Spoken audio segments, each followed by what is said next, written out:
Hello नमस्कार, स्वागत है आपका एक बार फिर से एक नई क्लास के अंदर। आज की क्लास हमारी रहने वाली है शैक्षिक परिदृश्य की। थर्ड ग्रेड रीट मेंस तृतीय श्रेणी अध्यापक मुख्य भर्ती परीक्षा 2025, जो कि आपके जनवरी 2026 में होने वाली परीक्षा है।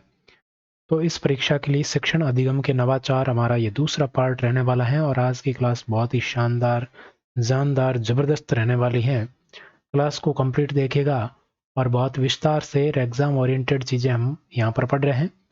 शुरू करते हैं पहले पर्सन से। आपको कुछ नहीं करना है, क्लास को लाइक करना है और बहुत सारे साथियों तक पहुँचाना है और इस क्लास को पूरा देखना है। ठीक है, तो चलिए शुरू कर देते हैं।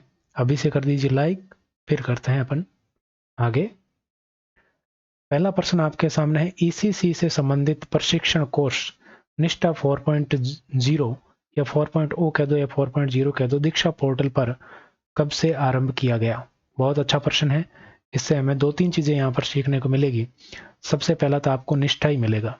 क्या मिलेगा? निष्ठा। निष्ठा क्या है? NISHTHA, NISHTHA, ये है निष्ठा। और इस निष्ठा की शुरुआत कब हुई थी? तो इस निष्ठा की शुरुआत हुई थी 21 अगस्त को। सारी बातें आपको ध्यान में रखनी है। 21 अगस्त 2019 को निष्ठा की शुरुआत की गई थी। और इस निष्ठा की अगर बात करें साथियों, तो इस निष्ठा की शुरुआत किसके द्वारा की गई थी? तो निष्ठा की शुरुआत की गई थी NCERT प्लस MHRD, या जो वर्तमान में क्या है आपका शिक्षा मंत्रालय है। भारत का जो शिक्षा मंत्रालय है, शिक्षा मंत्रालय भारत सरकार, शिक्षा मंत्रालय भारत सरकार यानी कि केंद्रीय शिक्षा मंत्री शिक्षा मंत्रालय है, उसके द्वारा इसकी शुरुआत की गई थी। ये बातें आपको पता होनी चाहिए। दूसरा यहाँ पर आया है दीक्षा पोर्टल।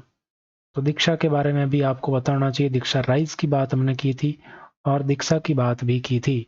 दीक्षा मतलब digital infrastructure for knowledge sharing, digital. निष्ठा के बारे में पिछली क्लास में भी हम थोड़ी बात कर चुके हैं, तो वो क्लास नहीं देखी, जरूर देखिएगा। दीक्षा की बात करते हैं। तो दीक्षा की बात करें तो दीक्षा की शुरुआत कब हुई थी? तो दीक्षा की शुरुआत हुई थी 5 सितंबर को। शिक्षक दिवस के अवसर पर 5 सितंबर 2017 को दीक्षा की शुरुआत हुई थी। ये भी सेम ही है, एनसीईआरटी और शिक्षा मंत्रालय ने इसकी शुरुआत की थी। फिर आपके इस दीक्षा की जगह राजस्थान के द्वारा लाया गया था दीक्षा राइज। क्या लाया गया था? दीक्षा की फुल फॉर्म तो वही रहेगी, दीक्षा की तो फुल फॉर्म वही रहेगी। और इसके साथ में क्या लाया गया? राइज लाया गया, दीक्षा राइज। ये पिछली क्लास में सारी फुल फॉर्म वगैरह इनकी करवा चुका हूँ, यहाँ सिर्फ डेट बता रहा हूँ। तो दीक्षा राइज है वो राजस्थान सरकार के द्वारा दीक्षा राइज पोर्टल शुरू किया गया था और ये आपके 2018-19 में शुरू किया गया था। कब शुरू हुआ था? 2018-19 में। किसने शुरू किया? तो ये शुरू किया राजस्थान सरकार ने। राजस्थान सरकार ने शुरू किया था दीक्षा राइज पोर्टल। ठीक है, ये बात आपको ध्यान में रखना है। ठीक है, अब यहाँ पर बात करें दीक्षा राइज पोर्टल, पूछा क्या जा रहा है कि ईसीसी। तो एक ये ईसीसी भी ध्यान में रखना है। ईसीसी क्या है? ईसीसी का फुल फॉर्म आपको ध्यान में रखना है। इसका फुल फॉर्म में पूछा गया था पिछली बार एग्जाम में, तो हो सकता है इस बार भी पूछ ले। क्या है? इस बार भी पूछ ले। तो हिंदी में लिख दूं अर्ली। क्या है? Early childhood. सी का मतलब क्या है? Childhood, early childhood. और दूसरे सी का मतलब है केयर, केयर। और फिर आपको लगाना एंड, और ई का मतलब है एजुकेशन। क्या है? एजुकेशन। तो ये आपके ईसीसी का फुल फॉर्म है। पूछा जा रहा है कि ईसीसी से संबंधित जो ट्रेनिंग कोर्स है निष्ठा 4.0 का, वो दीक्षा पोर्टल पर कब से आरंभ किया गया? ये दीक्षा पोर्टल पर कब से आरंभ किया गया? तो ये 4.0 है, निष्ठा 4.0। निष्ठा के अलग अलग चरण मैंने बताए थे। तो निष्ठा 4.0 है, उसमें ईसीसी का प्रशिक्षण है वो शुरू किया गया था। और ईसीसी का प्रशिक्षण 4.0 का दीक्षा पोर्टल पर कब शुरू किया गया? तो 17 नवंबर 2022 को। कब शुरू किया गया? 17 नवंबर 2022 को शुरू किया गया था। ये आपको ध्यान में रखना है। कब शुरू किया गया? 17 नवंबर 2022 को। अगर आपसे पूछ ले कि निष्ठा पोर्टल को दीक्षा से कब जोड़ा गया, तो निष्ठा को दीक्षा से जोड़ा गया 16 अक्टूबर 2020 को। यहाँ पर क्या किया गया? निष्ठा प्लस दीक्षा कर दिया गया। 16 अक्टूबर 2020 को निष्ठा प्लस दीक्षा कर दिया गया था। तो ये जो महत्वपूर्ण बातें हैं ना, निष्ठा, दीक्षा, दीक्षा राइज, ईसीसी, सारी आपको ध्यान में रखनी है। यहाँ पर देखो चरण है वो मैं दोबारा बता देता हूँ निष्ठा के। तो सबसे पहला था निष्ठा 1.0। निष्ठा 1.0 में क्या था, इसमें ये था कक्षा 1 से 8 के लिए, कक्षा 1 से 8 के लिए, कक्षा 1 से 8 के लिए था। और कक्षा 1 से 8 तक जो पढ़ाने वाले शिक्षक हैं, पहली से 8वीं तक के बच्चों को पढ़ाने वाले शिक्षक हैं, उनको इनमें शामिल किया गया। शिक्षकों की ट्रेनिंग के लिए है निष्ठा। ध्यान रखना, निष्ठा बच्चों के लिए नहीं है, निष्ठा शिक्षकों के लिए है। निष्ठा किसके लिए है? शिक्षकों के लिए है। ये महत्वपूर्ण है, ध्यान रखना। निष्ठा बच्चों के लिए नहीं है, निष्ठा शिक्षकों के लिए है। निष्ठा दूसरा आया आपके 2.0। 2.0 किसके लिए आया? ये आया माध्यमिक स्तर के लिए। किसके लिए? माध्यमिक स्तर के लिए आया। ये माध्यमिक स्तर के लिए आया, ये आपको ध्यान में रखना है। किसके लिए आया? माध्यमिक स्तर के लिए। फिर आता है आपके निष्ठा 3.0। निष्ठा 3.0 भी आया। और निष्ठा 3.0 किसके लिए आया?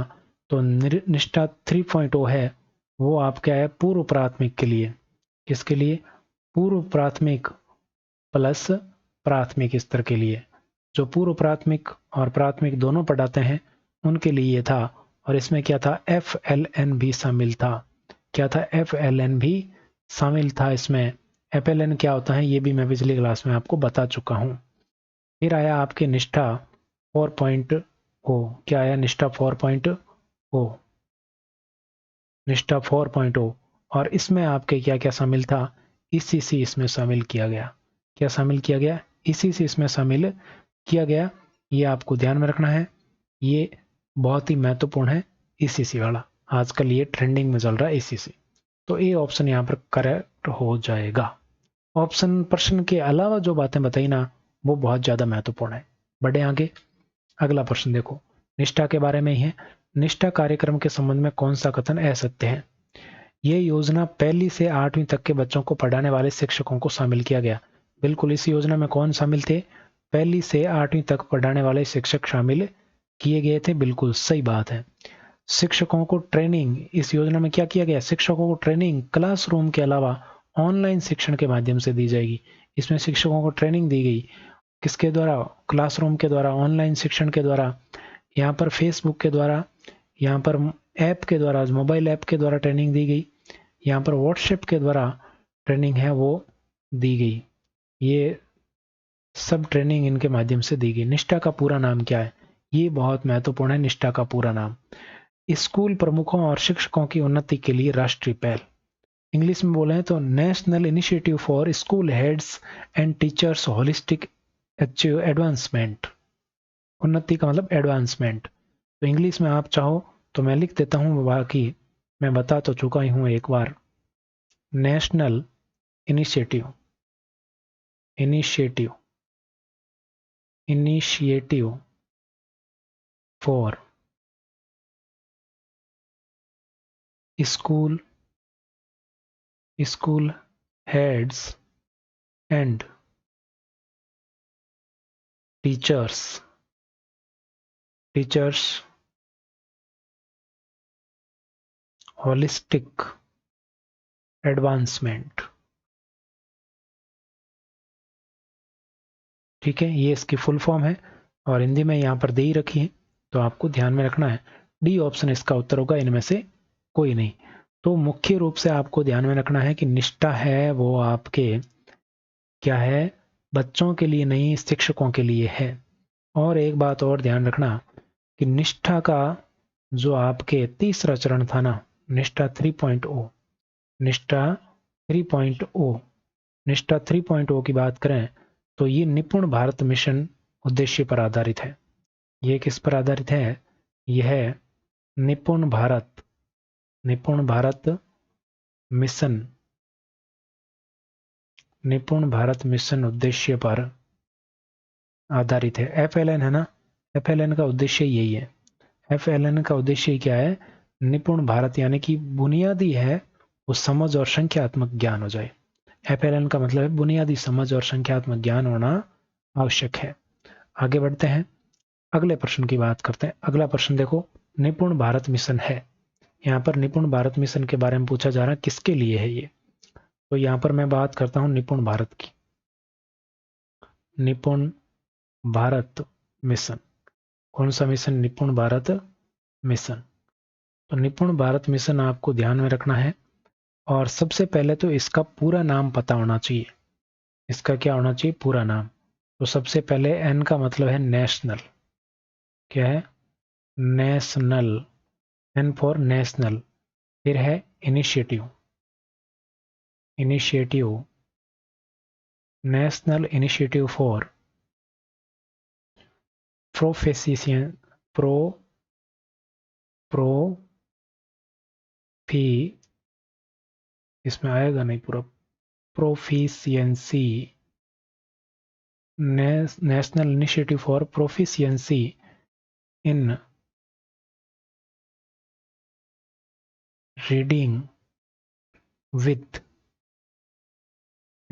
With understanding and numeracy. Understanding and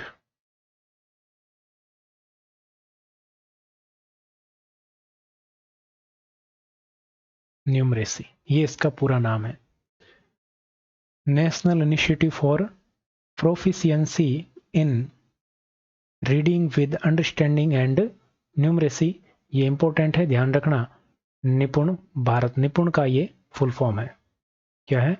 निपुण का ये फुल फॉर्म है, आपको ध्यान में रखना है।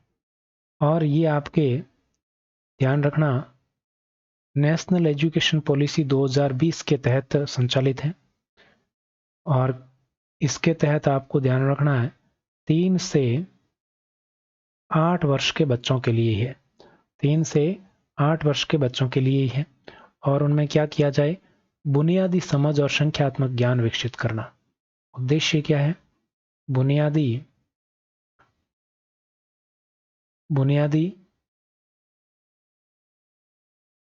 समझ और संज्ञात्मक नहीं,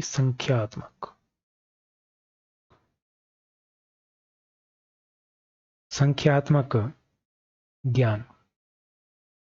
इसका उद्देश्य बुनियादी समझ और संख्यात्मक ज्ञान विकसित करना। और ये एक नेशनल, नाम से ही पता चल रहा, राष्ट्रीय कार्यक्रम है। और इसकी शुरुआत कब हुई? तो इसकी शुरुआत की गई थी 2021 में। कब की गई? 5 जुलाई 2021 को इसकी शुरुआत की गई। तो यहाँ पर आपको ये सारी चीजें पता होनी चाहिए। सबसे महत्वपूर्ण क्या है? 5 जुलाई 2021 को इसकी शुरुआत की गई, और ये किसके लिए है? 3 से 8 वर्ष तक के बच्चों के लिए है। और इसकी फुल फॉर्म आपको ध्यान में रखनी है। उद्देश्य क्या है? बुनियादी समझ और संख्यात्मक ज्ञान विकसित करना। ठीक है, तो 3 से 8 वर्ष तक के बच्चों के लिए है। बी ऑप्शन आपका करेक्ट उत्तर होगा। तो ये था आपके क्या? निपुण भारत मिशन। कौन सा मिशन? निपुण भारत मिशन। अगला प्रश्न देखो, कोविड-19 महामारी के दौरान ऑनलाइन शिक्षा देने के उद्देश्य से निम्न में से कौन सा कार्यक्रम शुरू किया गया था? बहुत ही महत्वपूर्ण कार्यक्रम है, और अच्छे से इसको समझना। कौन सा कार्यक्रम है शुरू किया गया था? यहां पर एक कार्यक्रम शुरू किया गया था, इस कार्यक्रम का नाम है स्माइल। कौन सा कार्यक्रम है? स्माइल कार्यक्रम है, social media interface for learning engagement. तो इसकी फुल फॉर्म भी आपको ध्यान में रखनी है। क्या है? Social media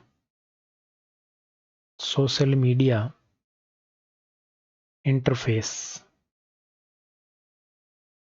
social media interface for, S for social, M for media, I for interface for learning,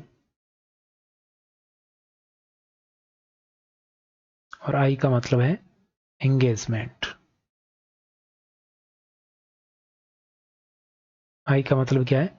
engagement. यानी कि कहने का मतलब है कि सोशल मीडिया के माध्यम से छात्रों में पढ़ाई है वो चालू रखना। ये इस स्माइल का उद्देश्य था। ठीक है, फिर स्माइल 2.0, स्माइल 3.0 सब आएंगे। अब बात करते हैं इसकी शुरुआत की। तो इसकी शुरुआत कब की गई? तो स्माइल की शुरुआत कब की गई थी? तो इसकी शुरुआत की बात करें, तो ये आपको मुख्य रूप से ध्यान में रखना है 13 अप्रैल को शुरुआत की गई थी। कब शुरुआत की गई? 13 अप्रैल को। 13 अप्रैल को शुरुआत की गई 2020 में। कोरोना कब आया था? 2020 में आया था। तो 13 अप्रैल 2020 को इसकी शुरुआत की गई। ये राजस्थान शिक्षा विभाग के द्वारा शुरू की गई थी। इसके द्वारा, ये राजस्थान का ही प्रोग्राम है, राजस्थान का ही प्रोजेक्ट है, तो ये राजस्थान शिक्षा विभाग के द्वारा ही शुरू किया गया था। किसके द्वारा? राजस्थान शिक्षा विभाग द्वारा। ठीक है। और हमें क्या ध्यान में रखना? और देखो इसमें होता क्या था, मैं ओरली बता देता हूँ, थोड़ा सुन लीजिए। इसमें क्या होता, कोरोना के समय है, पढ़ाई स्कूलें बंद हो गई थी, तो वहां पर ऐसी व्यवस्था की गई कि व्हाट्सएप के माध्यम से अलग अलग ग्रुप बनाए गए, विद्यालय के अनुसार अलग अलग ग्रुप बनाए गए। और फिर क्या किया गया कि बच्चों को पढ़ाई है वो मिलती रहे, तो प्रतिदिन है वो शिक्षक के द्वारा है, प्रतिदिन प्रत्येक कक्षा में 30 से 40 मिनट की वीडियो सामग्री है उपलब्ध कराई जाती थी।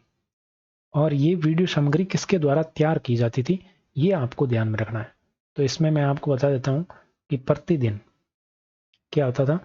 इसमें होता क्या था, प्रतिदिन 30 से 40 मिनट 30 से 40 मिनट की वीडियो सामग्री उपलब्ध करवाई जाती थी। वीडियो सामग्री। और ये जो कंटेंट है ना, ये तैयार किसने किया था? ये RSCRT के द्वारा तैयार किया गया था। इसके द्वारा RSCRT कहाँ पर है? उदयपुर में है। इसके द्वारा ये तैयार किया गया था। इसी के साथ आपको ध्यान में रखना है, तो ये तो इसकी बात हुई, लेकिन और भी बातें आपको ध्यान में रखनी है। क्या बातें ध्यान में रखनी है? ये आपके कक्षा 1, 2, 3, 4, 5, 6, 7, 8, 9 यानी कि 1 से 12 तक के लिए पाठ्यक्रम अलग अलग तैयार किए गए थे और सबको ये सामग्री दी जाती थी, और फिर अलग अलग तरीके से दी जाती थी। इसी के साथ आपके टीवी के माध्यम से भी जो है कंटेंट उपलब्ध करवाया गया। टीवी में एक चैनल आता था DD राजस्थान पर। इस पर DD राजस्थान चैनल आपने सुना होगा, और इस चैनल पर एक कार्यक्रम आता था और इस कार्यक्रम का नाम था शिक्षा दर्शन। क्या नाम था? शिक्षा दर्शन। कार्यक्रम का नाम क्या था? शिक्षा दर्शन कार्यक्रम आता था। और ये कार्यक्रम है, ये आता था मंडे टू आपके सैटरडे, मंडे टू सैटरडे ये कार्यक्रम आता था। शॉर्ट में लिख रहा हूँ, समझ जाना। प्रतिदिन आता था और ये सभी कक्षाओं के लिए आता था। और ये कितना समय कितना था इसका? तो ये 3.25 घंटे, 3.25 घंटे का कार्यक्रम था। और ये सोमवार से शुक्रवार शनिवार तक आता था। अब इस जो ये इस्माइल कार्यक्रम है, इसका ध्येय वाक्य क्या था, ये अगर पूछ ले आपसे, तो आपको ध्यान में रखना, रोज सवेरे 9 बजे, शुरुआत में टाइम क्या था? 9 बजे का। रोज सवेरे 9 बजे हर घर स्कूल घंटी बजे, हर घर स्कूल घंटी बजे, ये इसका टैग लाइन है वो रखी गई थी। ठीक है। तो शिक्षा दर्शन कार्यक्रम है वो DD राजस्थान चैनल पर आता था, ध्यान रखना है। ठीक है, ये बात आपको समझ में आई। तो कौन सा कार्यक्रम शुरू किया गया? इस्माइल कार्यक्रम शुरू किया गया। प्रश्न का उत्तर क्या हो जाएगा? सी ऑप्शन बिल्कुल करेक्ट होगा। ध्यान रखना, ये इस्माइल शुरुआती इस्माइल है, ये थोड़ा सा आपको ध्यान में रखना है। ठीक है, फिर आगे बढ़ेंगे तो आगे और अपन बात कर लेंगे। अगला है इस्माइल कार्यक्रम के तहत, आज हमारा मुख्य टॉपिक इस्माइल ही है। तो इस्माइल कार्यक्रम के तहत स्थानीय स्तर पर शिक्षण सामग्री का चयन किसके द्वारा किया जाता था? बेहतरीन प्रश्न है और अच्छे से इसको समझना है। तो यहां पर देखिए, जो सबसे पहले ऑप्शन दे रखा है ना, RSCRT, चलो मैं लिख के बता देता हूँ। अलग अलग स्तर पर कंटेंट तैयार होता था। ये कह रहा है ना शिक्षण सामग्री, तो ये शिक्षण सामग्री अलग अलग स्तर पर तैयार होती थी। तो कैसे कैसे तैयार होती थी बताता हूं मैं आपको। तो सबसे पहले बात करते हैं राज्य स्तर की। राज्य स्तर पर कौन तैयार करता था शिक्षण सामग्री? तो राज्य स्तर पर कंटेंट की समीक्षा और चयन करता था RSCRT, RSCERT। और ये कहां पर है? उदयपुर में। ये RSCRT उदयपुर के द्वारा राज्य स्तर पर किया जाता था। फिर ये जिला स्तर पर अगर बात करें, तो जिला स्तर बाद में आएगा, संभाग स्तर बात करते हैं। संभाग स्तर, तो संभाग स्तर पर कौन था? तो संभाग स्तर पर था JD, जिसको कहते हैं संयुक्त निदेशक। क्या कहते हैं? संयुक्त निदेशक कहते हैं। इसको प्रभारी बनाया गया था। ऐसे भी पूछा जा सकता है कि इस्माइल कार्यक्रम संभाग स्तर का प्रभारी कौन था? तो संयुक्त निदेशक।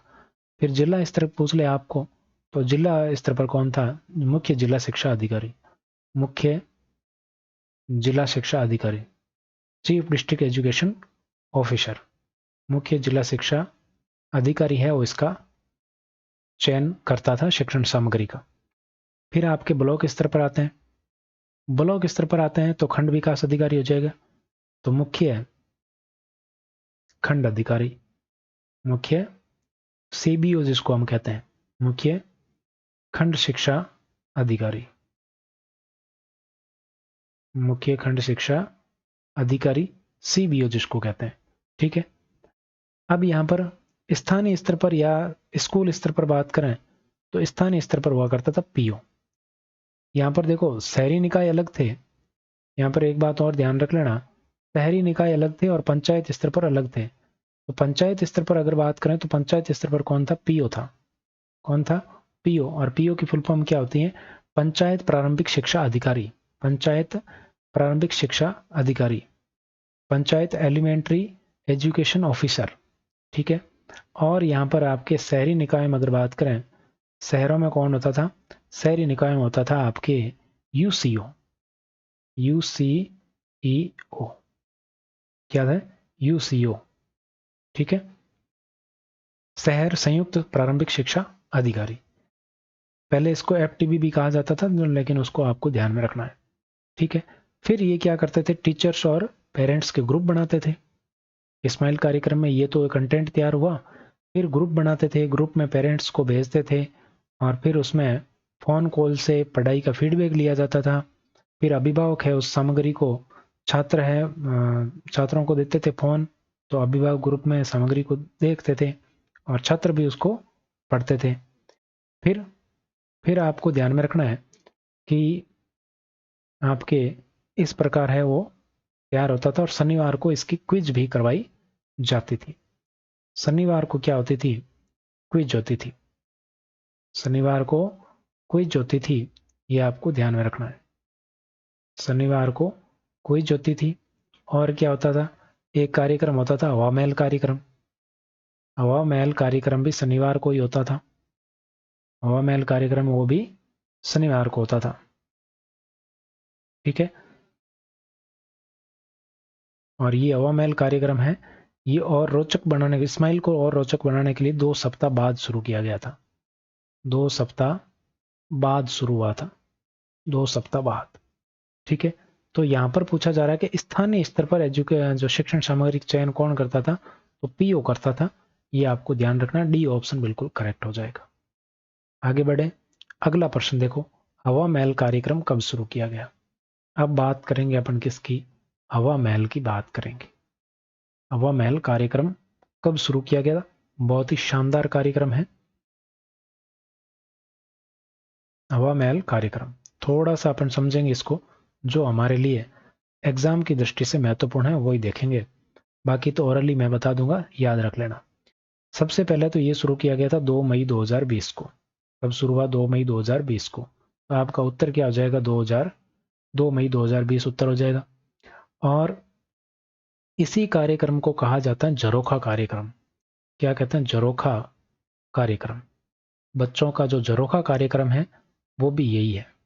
हवा महल को ही क्या कहा जाता है? झरोखा कार्यक्रम। इसी के तहत एक पहल और शुरू की गई थी, मिस्ड कॉल दो कहानी सुनो। मिस्ड कॉल दो कहानी सुनो, कहानी सुनो। ये कार्यक्रम और था इसके तहत, हवा महल के तहत। तो इसमें क्या है, बच्चों को और इंटरेक्टिव बनाने के लिए और ज़्यादा महत्वपूर्ण बनाने के लिए इसको क्या है शुरू किया गया था हवा महल कार्यक्रम को, ताकि जो पढ़ाई है रोचक बन जाए और बच्चों को इंटरेस्ट आए। अब ये किसके द्वारा कार्यक्रम का संचालन कौन करता था? ये आपसे एग्जाम में पूछा जा सकता है। तो संचालन वही करेगा, SCRT उदयपुर, प्लस इसमें डाइट का सहयोग है वो लिया गया था। डाइट और RSCRT उदयपुर के द्वारा इसका संचालन किया गया था। और इसका मैंने पहले भी बताया, इसका जो संचालन है वो सप्ताह में एक दिन ही होता था। सप्ताह में एक दिन, सप्ताह में एक दिन होता था। और वो कौन से दिन होता था? सप्ताह में एक दिन शनिवार को ही होता था। ये मैंने अभी बताया था आपको, ठीक है। और इसमें शुरुआत में इसमें 5 कार्यक्रम थे। कितने कार्यक्रम थे? 5 कार्यक्रम इसके अंदर शामिल थे। शुरुआत में कितने कार्यक्रम थे? 5 कार्यक्रम थे। और 5 कार्यक्रम कौन कौन से थे?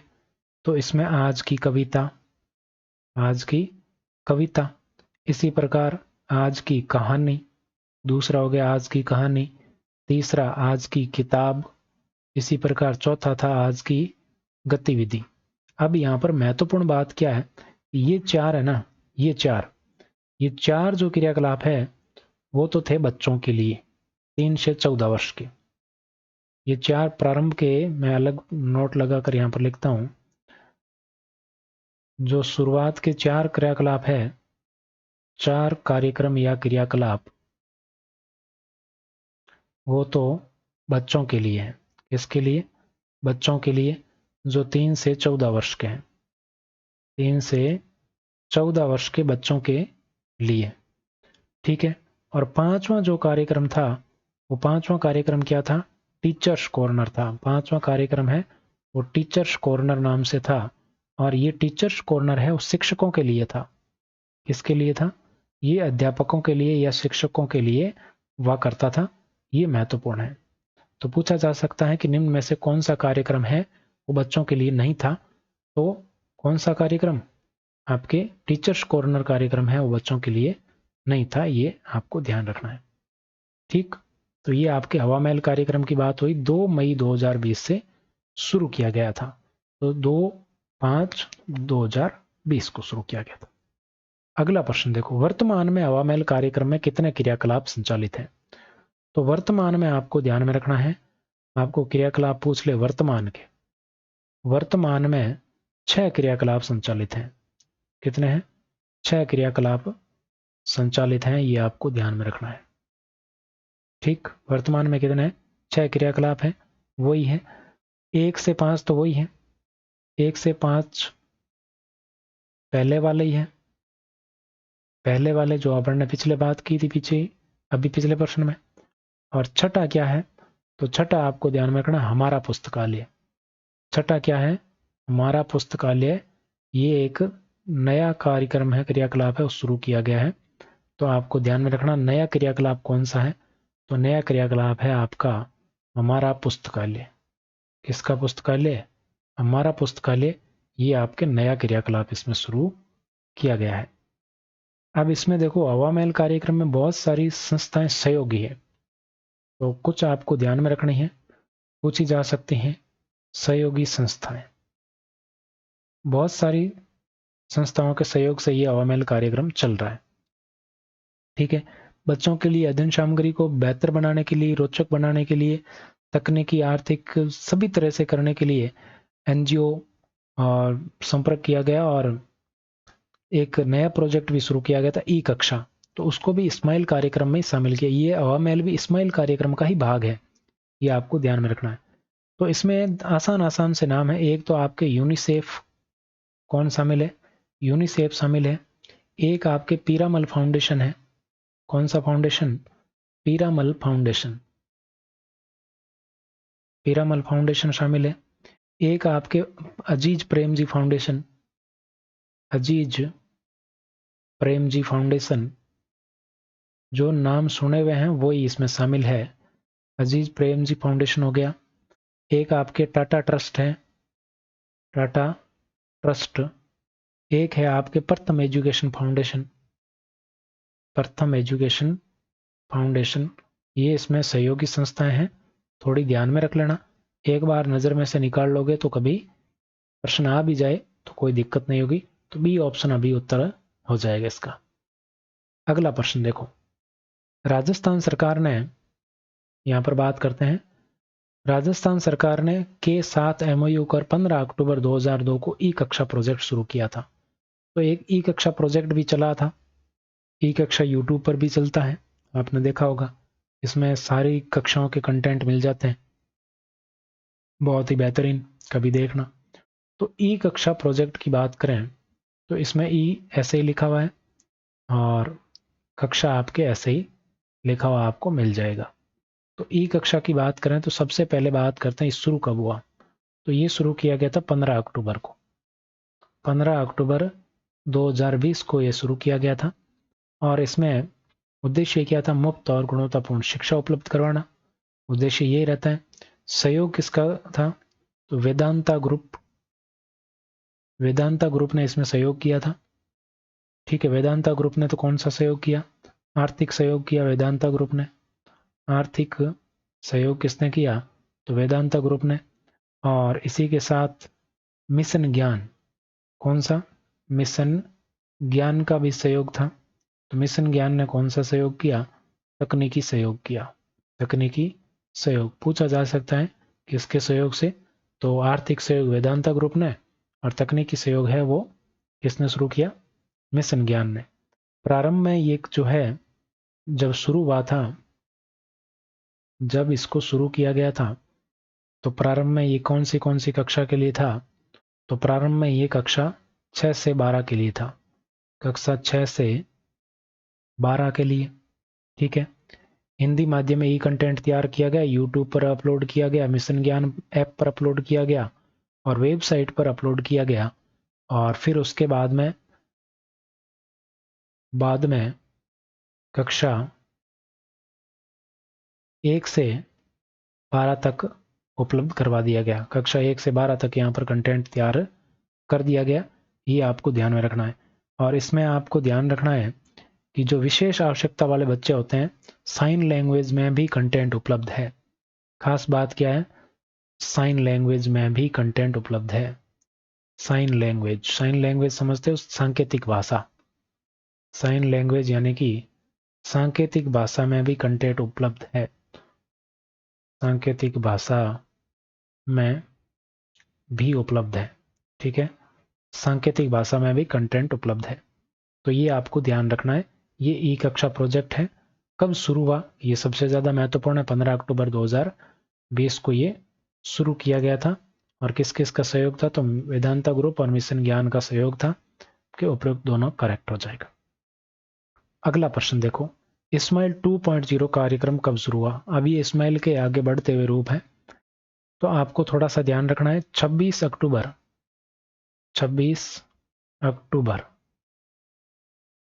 2020, 26 अक्टूबर 2020 को आओ घर में सीखें पहल के साथ, आओ घर में सीखें, ये पहल शुरू की गई।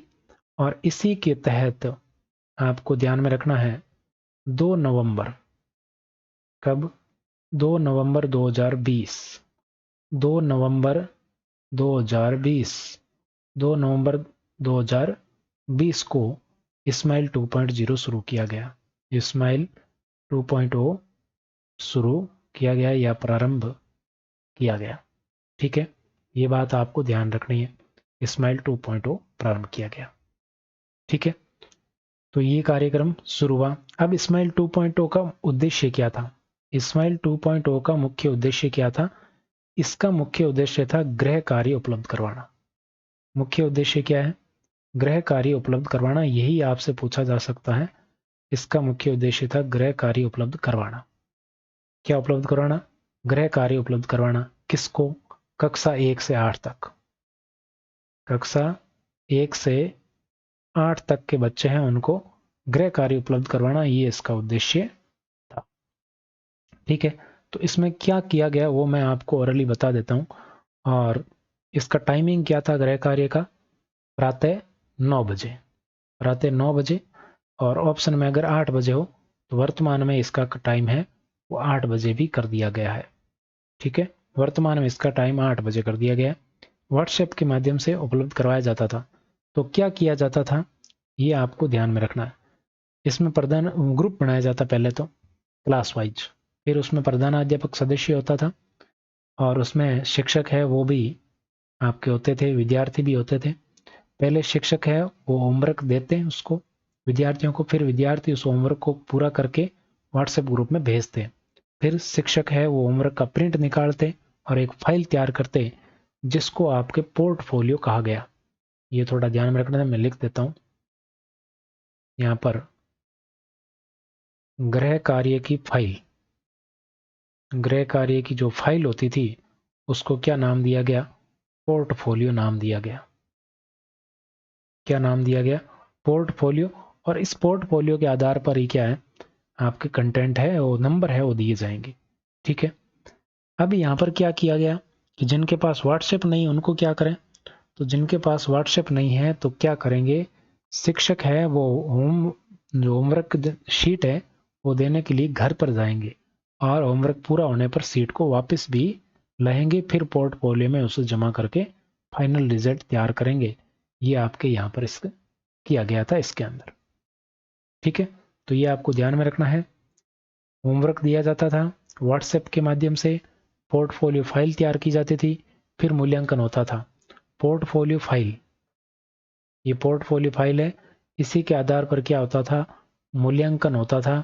ये बात समझ लेना अच्छे से, ये ध्यान रखना है। ठीक है। और कुछ बातें आपको ध्यान में रखना, जैसे पूछ ले आपसे सप्ताह के प्रारंभ में, सप्ताह के प्रारंभ में होमवर्क किसको दिया जाता था, तो सप्ताह के प्रारंभ में 1 से 5वीं तक, 1 से 5वीं के लिए, 1 से 5वीं के लिए, और सप्ताह में 2 बार, सप्ताह में 2 बार है वो किसके लिए दिया जाता था, 6ठी से 8वीं के लिए। सप्ताह में 2 बार होमवर्क दिया जाता था 6ठी से 8वीं तक को। ठीक है। और ये आपके कोविड-19 के तहत ये किया गया था। और ये तो हो गया 8वीं 9वीं का। फिर कक्षा जो 9 से 12 है ना, 9 से 12, वो स्वेच्छा से, कक्षा 9 से 12 के विद्यार्थी हैं, स्वेच्छा से विद्यालय आ सकते थे, स्वेच्छा से विद्यालय आ सकते थे, अपना डाउट क्लियर करने के लिए आ सकते थे। ये इसमें प्रावधान किया गया था 9 से 12 वाले। और ये जो गृह कार्य है 2 बजे बाद में आपके संबंधित अध्यापक द्वारा संकलन कार्य किया जाता था। ठीक है। तो इस्माइल कार्यक्रम है 2.0, ये कब शुरू किया गया, तो ये 26 अक्टूबर 2020 को शुरू किया गया। अच्छे से ध्यान रख लेना, क्या थी पूरी कहानी मैंने आपको बता दी। अगला प्रश्न देखो, और ये हमारी क्लास का आज का अंतिम प्रश्न भी है, इस्माइल 3.0। अब यहाँ पर इस्माइल 3.0 भी है। इस्माइल मैं हिंदी में लिख देता हूँ, इस्माइल, इस्माइल 3.0 कह दो या 3.0 कह दो। देखो 26 अक्टूबर 2020 को तो क्या शुरू हुआ था, 26 अक्टूबर 2020 को शुरू हुआ था आओ घर से सीखें। फिर 2 नवंबर 2020 को शुरू हुआ इस्माइल 2.0। अब 21 जून 2021 को शुरू हो रहा है 3.0। 21 जून 2021, इसकी थीम वही है, आओ घर से सीखें, ध्यान रखना। और इसमें क्या किया जाता है, 8 बजे कार्यक्रम है, शुरू हो जाता है 8 बजे से शुरू, 8 बजे से। ठीक है। और कब शुरू हुआ, तो 21 जून 2021 को प्रारंभ हुआ, 21 जून 2021 को प्रारंभ हुआ। फिर आपको क्या है, इसमें व्हाट्सएप का ही वही सिस्टम वही है, इसमें भी अध्ययन सामग्री उपलब्ध करना। उसमें तो क्या था, होमवर्क देना, और इसका उद्देश्य है अध्ययन सामग्री उपलब्ध करवाना, अध्ययन सामग्री उपलब्ध करवाना, तरीका वही है, अध्ययन सामग्री उपलब्ध करवाना। ठीक है। ये आपको ध्यान रखना है, व्हाट्सएप के माध्यम से आपके अध्ययन सामग्री इसमें उपलब्ध करवाई जाती थी, ये आपको ध्यान में रखना है। और इसमें क्विज भी होती थी, अध्ययन सामग्री, और फिर क्विज कब होती थी, तो क्विज आपके वही शनिवार को ही होती थी। क्विज कब होती, शनिवार को क्विज होती थी, व्हाट्सएप पर आधारित। ठीक है। तो ये आपको ध्यान में रखना है। इसमें क्या है, प्रति सप्ताह वर्कशीट है, अध्ययन सामग्री है, वो कब दी जाती थी, तो प्रति सप्ताह अध्ययन सामग्री सोमवार को दी जाती थी। प्रति सप्ताह सोमवार को अध्ययन सामग्री कब दी जाती थी, तो सोमवार को दी जाती थी, अगले सप्ताह है वापस कलेक्ट की जाती थी। ये इस कार्यक्रम का उपलब्ध मतलब मूल उद्देश्य था। ठीक है। तो ये सारे के सारे आपके कार्यक्रम थे। अब मिशन समर्थ है उसकी बात करेंगे, वो भी 21 जून 2021 को ही शुरू हुआ था। और वो आपके मिशन समर्थ है, तो नाम से पता चल रहा है समर्थ, किसको समर्थ बनाना है, जो आपके विशेष आवश्यकता वाले बच्चे हैं। अब इसमें टाइमिंग का थोड़ा नया है, थोड़ा ध्यान रखना कि इस्माइल 3.0 में टाइमिंग 8 बजे से था और शनिवार को क्विज होती थी और प्रति सप्ताह सोमवार को है वर्कशीट उपलब्ध करवाई जाती थी। ठीक है, तो इस तरह का कंटेंट प्राप्त करने के लिए चैनल को सब्सक्राइब करें और क्लास को लाइक करें। टेलीग्राम पर नहीं जुड़े हैं तो ज्वाइन कर लीजिए, पीडीएफ वहाँ पर मिल जाएगी। बाकी बातें करते हैं नेक्स्ट क्लास में। आज के लिए बस इतना ही। Thank you so much.